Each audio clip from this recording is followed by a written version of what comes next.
Last part में हमने देखा था कि एलेक्स ने चोंग को हरा के एंट्रेंस एरिया पर भेज दिया था, जिसके बाद वो वापस चोंग को मारने वहां आ गया था, पर उसने उसे जिंदा छोड़ दिया था। जिसके बाद एलेक्स ने अपने दादाजी रैबिट गर्ल और उस मोटे लड़के के साथ उस बोन से टेक्निक सीख ली थी। साथ ही उसने सेकंड थंडर पेपर भी ले लिया था। पर इसी बीच जेसिका को एलेक्स की सच्चाई मालूम पड़ गई थी कि वो हुआंग नहीं बल्कि एलेक्स है। पर एलेक्स जेसिका को डिस्ट्रैक्ट करके अपने लोगों के साथ वहां से भागने में कामयाब हो गया था। अब आगे तो एपिसोड 132 की शुरुआत में एलेक्स अपने दादाजी रैबिट गर्ल और उस मोटे लड़के के साथ स्पिरिचुअल रिसोर्स ऑफ रिकवरी वाले एरिया में आ जाता है, जहां वो मोटा लड़का कहता है कि यहाँ तो हमें कुछ मिलना था, पर यहाँ तो कुछ भी नहीं है। इस पे एलेक्स उससे कहता है कि तुम चिंता मत करो, मैंने उस बोन के सीक्रेट मेथड को अच्छे से सीख लिया था। अब एलेक्स उसके पास के दोनों थंडर पेपर्स बाहर निकाल लेता है। उसी वक्त अपने आप उसके ऊपर वो एम्पर वाला आर्मर आ जाता है और वो दोनों पेपर्स उड़ते हुए एक जगह रुककर प्रोजेक्शन के थ्रू एम्पर का मैसेज दिखाते हैं, जिसमें सबसे पहले एम्पर का थंडर पैलेस दिखता है, जिसे देखकर वो मोटा लड़का कहता है कि क्या इस पैलेस का इन थंडर पेपर से कोई रिलेशन है। उसी वक्त उन्हें प्रोजेक्शन में एक लड़का दिखता है जिसने एलेक्स वाला ही आर्मर पहन रखा था, तो उसे देखकर रैबिट गर्ल कहती है कि ये वही एम्परर यानी युआन तियान सुप्रीम बीइंग होगा। प्रोजेक्शन में दिखाया जाता है कि उस एम्परर ने अलग अलग जगह जाके कई एनिमीज को हरा के ये थंडर मेथड्स ऑब्टेन करे थे।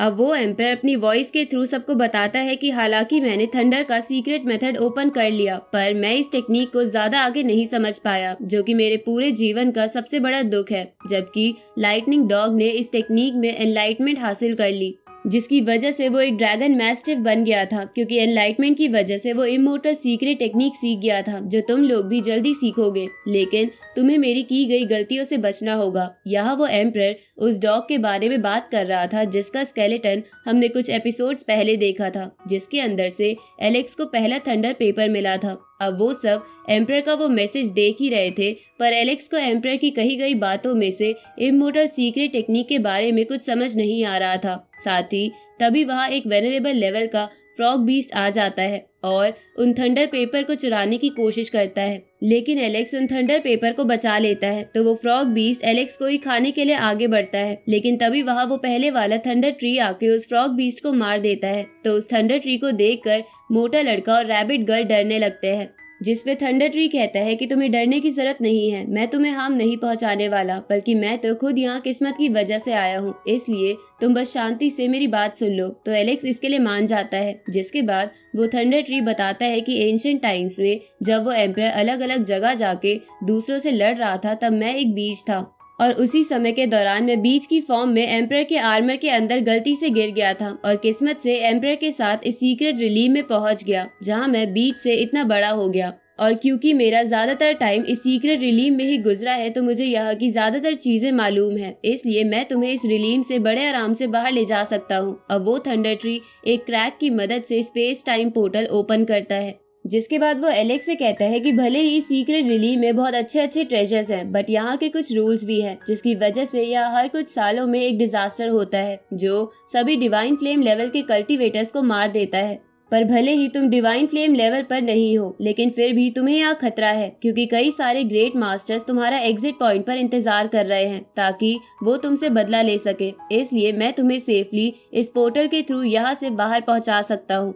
ये सुन के एलेक्स कहता है कि आपकी मदद के लिए थैंक्स, पर मैं पहले जानना चाहता हूँ कि आपको इसके बदले क्या चाहिए। इस पे वो थंडर ट्री हंसते हुए कहता है कि पिछली बार जब हम मिले थे, तब तुमने उस डॉग स्केलेटन से वो थंडर पेपर ले लिया था, जिसकी वजह से मैं उसे देख नहीं पाया, तो मैं उसे देखना चाहता हूँ। ये सुन के एलेक्स सोचता है कि मैं इस थंडर ट्री को अपना दुश्मन नहीं बना सकता, क्योंकि हो सकता है इससे हमारा खतरा और बढ़ जाए। इसलिए एलेक्स वो पेपर उसे दिखा देता है, जहाँ वो पेपर देखते हुए कहता है कि मैंने तुम्हारे पास पहले गोल्डन फर्नेस भी देखा था, जिसके अंदर डीमन आइलैंड के रिवर का पानी था, इसलिए क्या तुम मुझे उस पानी का कुछ हिस्सा दे सकते हो ताकि मैं अपनी बॉडी से इम्प्योरिटीज हटा सकूं। तो एलेक्स इसके लिए मान जाता है, जिसके बाद एलेक्स उस मोटे लड़के से भी उस रिलीम से बाहर चलने के लिए कहता है, पर वो इसके लिए मना कर देता है, क्योंकि उसे यहाँ और थोड़ा रुकना था ताकि वो और भी ट्रेजर हासिल कर सके। साथ ही वो रैबिट गर्ल भी कहती है कि इस मोटे ने अब तक मेरा खाने का कर्ज नहीं चुकाया है, इसलिए मैं भी यहाँ से नहीं जाऊंगी।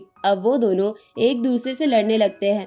इधर एलेक्स अपना गोल्डन फर्नेस निकालकर उस रिवर का थोड़ा पानी थंडर ट्री को देने लगता है। जहां वो पानी अपनी बॉडी पे लेते हुए वो थंडर ट्री कहता है कि इस पानी के अंदर तो बस येलो मड की थोड़ी बहुत एसेंस है। ये सुन के एलेक्स येलो मड का मतलब पूछता है। इस पे थंडर ट्री कहता है कि इसका मतलब तो मुझे भी नहीं पता, क्योंकि मैं उस वक्त बस एक बीज था। मुझे बस इतना पता है कि येलो मड किसी टोंगवा नाम के कल्टीवेटर की चोरी हुई रियासत है, जो कि एक एंशंट इमोर्टल था। पर एलेक्स को ये बात भी समझ नहीं आती और थंडर ट्री को भी इसके बारे में ज्यादा पता नहीं था। इसलिए वो उन दोनों को पोर्टल के सहारे उस रिलीम से बाहर किसी और जगह ले जाने लगता है। जहाँ ले जाते वक्त वो कहता है कि मुझे पुरानी चीजों के बारे में ज्यादा तो नहीं पता, पर मुझे इतना पता है कि समय 4 भागों में डिवाइडेड है, pre historic, primordial, ancient times and modern times. ये सुन के एलेक्स सोचता है कि पता नहीं ये सब चीजें है क्या। उसी वक्त उन सबको एक बड़ी सी शिप दिखती है, जिसे देखकर वो थंडर ट्री उन सबको लेकर छुप जाता है। इसके बाद वो एलेक्स और उसके दादाजी को बताता है कि ऐसे स्पेस के थ्रू ट्रैवल करते वक्त ऐसी शिप्स जो ब्लड से कवर हो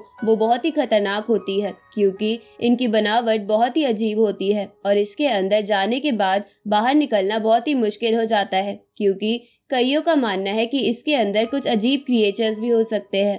अब वो थंडर ट्री एलेक्स और उसके दादाजी को वोल्केनो डीमन आइलैंड पर ले आता है और उन्हें वहां छोड़ के वहां से चला जाता है। पर जाने से पहले वो एलेक्स को जल्द ही होने वाले अपर वर्ल्ड के जीनियसिस कंपटीशन के बारे में बताता है, जिसमें सिर्फ वेनरेबल लेवल के कल्टीवेटर्स पार्टिसिपेट कर सकते हैं और इसमें पार्टिसिपेट करना एलेक्स के लिए बहुत फायदेमंद हो सकता है। अब हम उस वोल्केनो आइलैंड को देखते हैं जहां चारों तरफ लावा था, तो एलेक्स के दादाजी उस लावा के अंदर कूद जाते हैं और एलेक्स से कहते हैं कि यहाँ की एनर्जी काफी अच्छी है और ये मेरी बॉडी के अंदर निकलने वाली पूरी एनर्जी को सप्रेस कर रही है, इसलिए हम यहाँ रुक सकते हैं।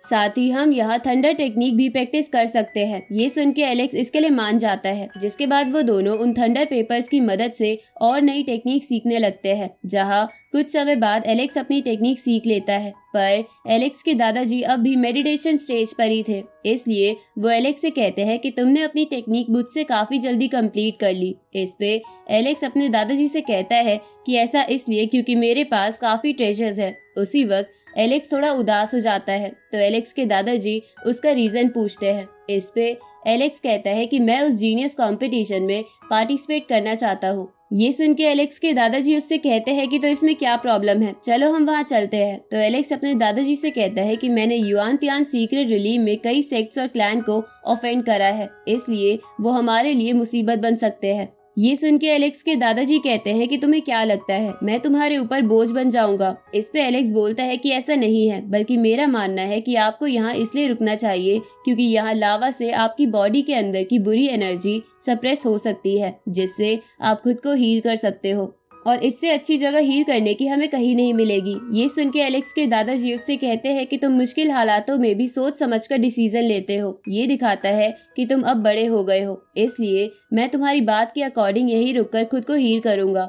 इधर हम एलेक्स को ब्लड लैंड पर देखते हैं, जहां एलेक्स अपनी नई टेक्निक से हजारों किलोमीटर का सफर बस चुटकियों में कवर कर पा रहा था। उसी वक्त एलेक्स आसमान में हरे रंग की बिजली देखता है, जिसे देखकर एलेक्स सोचता है कि पता नहीं अब कौन सा डिजास्टर आने वाला है। तभी एलेक्स वहां से कुछ सैनिकों को गुजरता देखता है, जो कुछ लोगों को प्रोटेक्ट करके ले जा रहे थे, जो और कोई नहीं बल्कि रूबी और उसके क्लैन के लोग थे, जिनकी बातें हमने कुछ एपिसोड्स पहले सुनी थी। अब एलेक्स उन्हीं के ग्रुप में चुपके से शामिल हो जाता है और उनके साथ ही आगे बढ़ने लगता है। जहां बढ़ते हुए वो उन सैनिकों की बातें भी सुन रहा था, जो आपस में बात कर रहे थे कि इस पूरे ब्लड लैंड पर एक सील लगी हुई है, जिसकी वजह से यहाँ कोई भी फ्लाई नहीं कर सकता। साथ ही अगर ये सील हटानी है तो हमें 12 डीमन किंग्स को इसके लिए एग्री करना होगा, जो लगभग इम्पॉसिबल है। ऊपर से किसी में इतना दम भी नहीं कि वो ये पॉसिबल कर सके।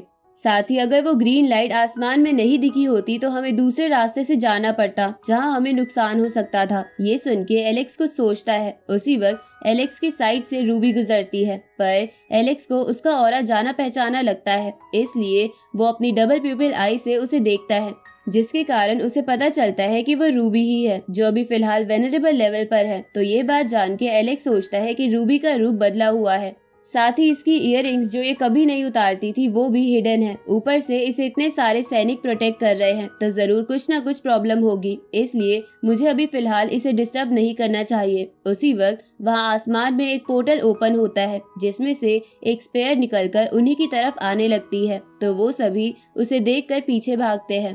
लेकिन एलेक्स उस स्पेयर को देखकर समझ जाता है कि जिसने भी वो स्पेयर फेंकी है वो कम से कम हेवनली डाइटी लेवल पर है। अब वो सब उस स्पेयर से तो बच गए थे, पर तभी वहाँ 2 कल्टीवेटर्स आ जाते हैं जिनमें से एक का नाम येन पाओ था जो हेवनली डाइटी लेवल पर था और दूसरी 3 हेडेड वुमेन थी और वो भी हेवनली डाइटी लेवल पर थी। ऊपर से वो दोनों ही वॉर नाम के क्लैन से थे। अब उन दोनों को देखकर उनमें से एक सैनिक उनसे कहता है कि तुम बिना रीजन के हम पर हमला क्यों कर रहे हो। इस पे येन पाओ उसे बोलता है कि हम यहाँ किसी को ढूंढने आए हैं। ये सुन के वो सैनिक बोलता है कि हम में से वो कोई भी नहीं है जिसकी तुम्हें तलाश है, पर उसका ऐसे कहते ही येन पाओ उसे मार देता है, जबकि वो एक वेनरेबल लेवल का कल्टीवेटर था। इसके बाद वो 3 हेडेड वुमेन कहती है कि जिसको हम ढूंढने आए हैं वो यहाँ है या नहीं उसका पता हम खुद लगाएंगे। ये सुन के एलेक्स सोचता है कि क्या ये लोग रूबी को ढूंढने आए हैं। उसी वक्त कुछ सैनिक येन पाओ को मारने के लिए आगे बढ़ते हैं, पर वो अपनी स्पेयर की पावर से कुछ सेकंड्स में ही उन सबको राख बना देता है। इसके बाद वो बचे लोगों से कहता है कि जिसे हम ढूंढ रहे हैं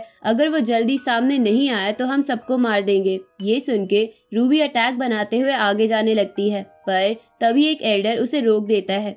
अब येन पाओ अपने स्पेयर की पावर से जमीन में क्रैक बनाने लगता है, जिसे देखकर एलेक्स सोचता है कि ये तो बड़े आराम से जमीन में दरार बना रहा है, जैसे कि इसके लिए कुछ हो ही ना। क्या यही हेवनली डाइटी की असली पावर है? मतलब एक बार हेवनली डाइटी लेवल पर पहुंचने के बाद कोई कल्टीवेटर नीचे के सभी कल्टीवेटर्स को आराम से खत्म कर सकता है, क्योंकि उन सबके बीच पावर्स का बहुत ज्यादा गैप होगा। उसी वक्त वो 3 हेडेड वुमेन बोलती है कि लगता है वो पर्सन सामने नहीं आना चाहता, या फिर तुम्हारे सेलेस्टियल क्लैन ने हेवन फेट स्टोन को ढूंढने के बारे में सोचा ही नहीं, जिसकी मदद से तुम अपने क्लैन को पहले की तरह वापस ऊंचाइयों पर ले जा सकते हो। ये सुन के एलेक्स सोचता है कि इनकी बात किसी हेवन फेट स्टोन से जुड़ी है, पर मुझे उसके बारे में नहीं पता। उसी वक्त येन पाओ अपनी स्वॉर्ड निकालकर उन सब की तरफ फेंकता है, जिसकी वजह से कुछ सिपाही मारे जाते हैं, पर एलेक्स रूबी को बचा लेता है। जिसके बाद रूबी एलेक्स को थैंक्स बोलती है, लेकिन इधर इसकी वजह से 3 हेडेड वुमेन को पता चल गया था कि रूबी ही वो पर्सन है जिसे वो ढूंढने आए हैं और जिसके अंदर वो हेवन फेट स्टोन है। अब वो ये बात येन पाओ को भी बता देती है। तभी वो पहले वाला एल्डर उन दोनों से कहता है कि तुम सब पुराने समय से कमजोरों पर अत्याचार करके उन्हें मारते आए हो। क्या तुम्हें डर नहीं लगता कि यहाँ पर हमारे सेलेस्टियल क्लैन में एंसेस्टर्स आ सकते हैं? इस पे वो 3 हेडेड वुमेन बोलती है कि तुम्हारे क्लैन में ऐसे 6 ही कल्टीवेटर्स थे जो हाई लेवल पर पहुंचे हैं, पर अब उनमें से एक ही बचा है, लेकिन मुझे पता चला कि वो भी बहुत इंजर्ड है। ये सुन के वो एल्डर समझ जाता है कि वो लोग डरने नहीं वाले, इसलिए वो अपने सैनिकों के साथ उन पे हमला कर देता है। तो वो 3 हेडेड वुमेन अपने एलिफेंट हेड से उन पे अटैक करती है, लेकिन एलेक्स रूबी को वहां से चुपके से ले जाने लगता है और इसी के साथ ये एपिसोड यही खत्म होता है।